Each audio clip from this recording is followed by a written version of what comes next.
السلام علیکم ورحمۃ اللہ وبرکاتہ۔ بسم اللہ الرحمن الرحیم۔ آپ میرا یوٹیوب چینل دیکھ رہے ہیں اقرا القرآن المبین۔ آج سے انشاءاللہ ہم آغاز کرتے ہیں اپنے تجوید اور ترتیل کو درست کرنے کا۔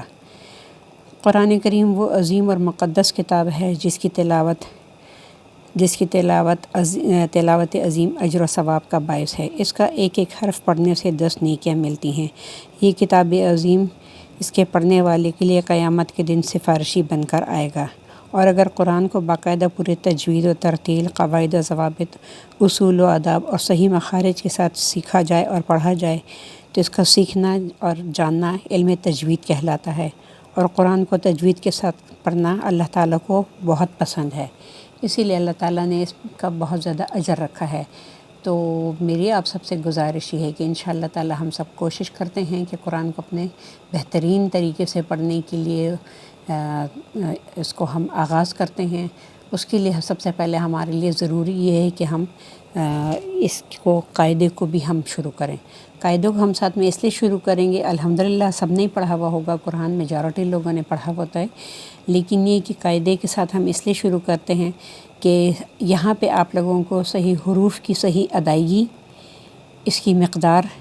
اور اس کا صحیح تلفظ جو ہے وہ آپ لوگوں کو سمجھ میں آ جائے گا کہ کون سا حرف کس طریقے سے ادا کرنا ہے، کون سے حرف کو چھوٹا پڑھنا ہے، کس حرف کو تھوڑا بڑا کرنا ہے، کس حرف کو زیادہ بڑا کرنا ہے، کون سے حروف پر ہیں، کون سا کہاں پر قلقلہ کرنا ہوتا ہے، کون سے وجہ سے قواعد جو ہوتے ہیں وہ اختیار کرنے ہوتے ہیں جو کہ ہمارے لیے ضروری ہوتے ہیں۔ اور جو حروف ہیں، بعض حروف ایسے ہوتے ہیں جس کے ذرا سے معمولی سے فرق کو ہم جو مطلب اس میں زیادہ فرق نہیں عام طور سے ہم سمجھتے، لیکن اس کی ادائیگی میں اب جیسے حمزہ ہے اور عین ہے، تو حمزہ اور عین جو ہے تو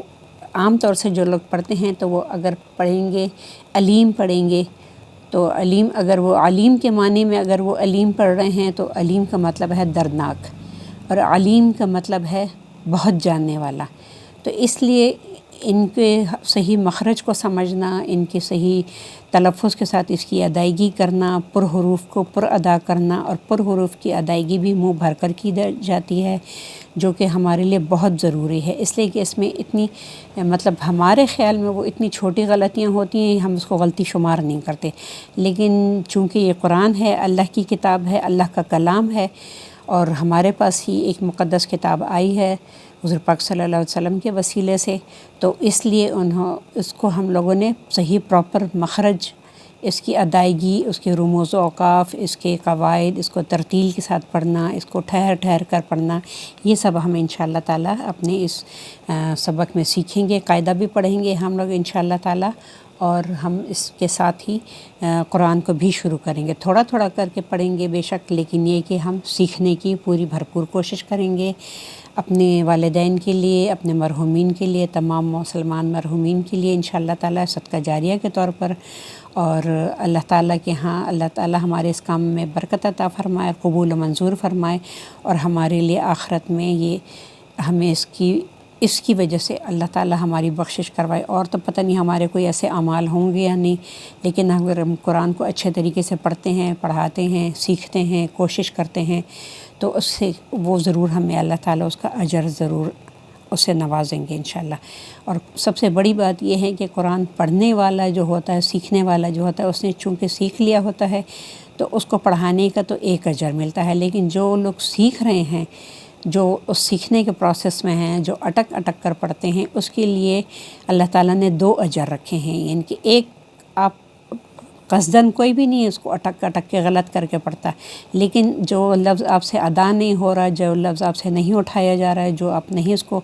پراپر ادائیگی نہیں کر سک رہے، جب آپ اس کو دوبارہ تبارہ جب آپ پڑھتے ہیں تو وہ جو آپ کی ادائیگی ہے وہ اس پہ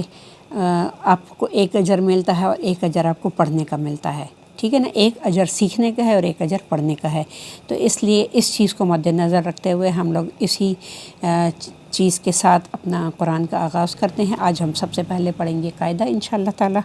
اور یہ انشاءاللہ میری کوشش ہوگی کہ ہفتے میں ایک دفعہ تو ضرور انشاءاللہ تعالیٰ آپ لوگوں کو پڑھا دوں، اگر دوسری دفعہ بھی پاسبل ہو سکا تو 2 دفعہ ضرور میں آپ لوگوں کے ساتھ ویڈیو بنا کے شیئر کر دیا کروں گی۔ صدقہ جاریہ کے طور پر میں پڑھا رہی ہوں، اور آپ لوگ بھی اس کو صدقہ جاریہ کے طور پر پڑھیں بھی، اور آگے بھی جہاں جہاں تک پہنچا سکتے ہیں صرف صدقہ جاریہ۔ نیت اپنی صرف یہ رکھیں کہ یہ ہم نے صدقہ جاریہ کرنا ہے بس، اس کے علاوہ اور کوئی بھی نیت نہیں ہے ہماری۔ تو اللہ تعالی ہمارے اس کام میں برکت عطا فرمائے، اور اللہ تعالی ہمیں اس قابل بنائے کہ انشاءاللہ تعالی ہم اس کو صحیح طریقے سے سیکھیں، سکھائیں، پڑھیں، سمجھیں، عمل کریں، اور دوسروں تک انشاءاللہ تعالی اس کو پہنچائیں۔ السلام علیکم ورحمۃ اللہ وبرکاتہ۔